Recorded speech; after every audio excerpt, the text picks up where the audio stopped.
This is just one piece of a multi-part course.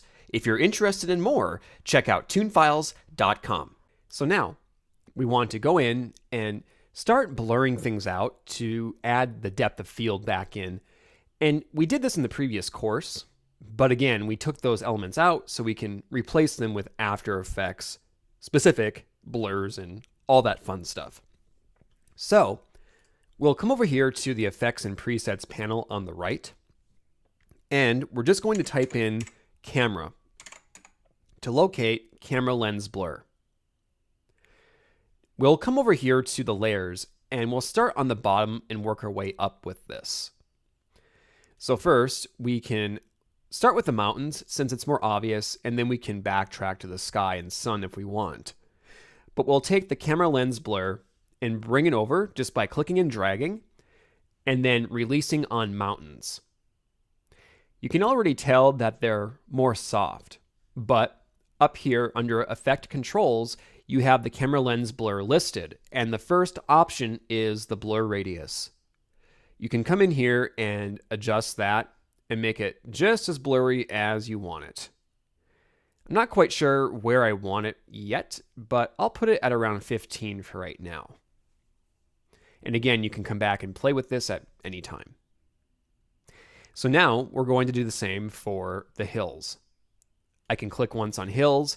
You can also copy and paste the camera lens blur over to the hills if you wish, but since we didn't do that much with it, I'm just going to drag and drop it over to hills.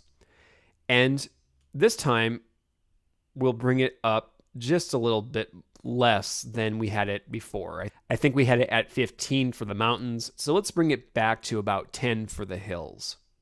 We can blur out the clouds as well. So let's locate the clouds in the background and then just bring those down. Come in and we can just blur that out.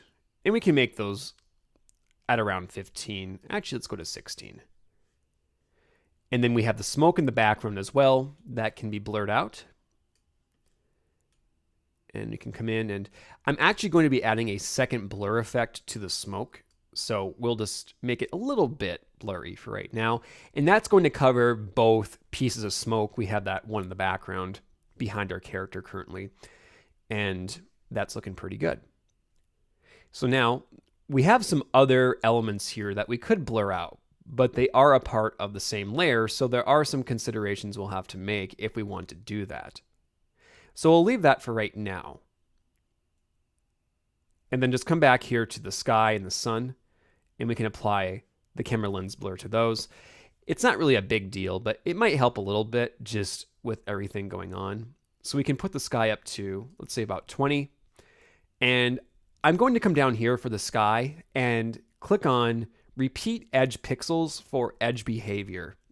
You can see when I disable this, we have this feather effect that goes around the frame, and I don't want that in this case, so we're just going to click on that to disable it. And the same goes for the sun. Just come in here and add that lens blur. And again, this is kind of hard to tell. You could come in and blur it out. But when we're up close with it, it will help just having these things look a little bit more soft, so that way we can pay more attention to the foreground elements. And again, there's more we can do with this, but those are some basic camera blurs we can apply. So we'll pause here, and up next, move on to the next step. To view the rest of this course or gain access to the source files, visit toonfiles.com.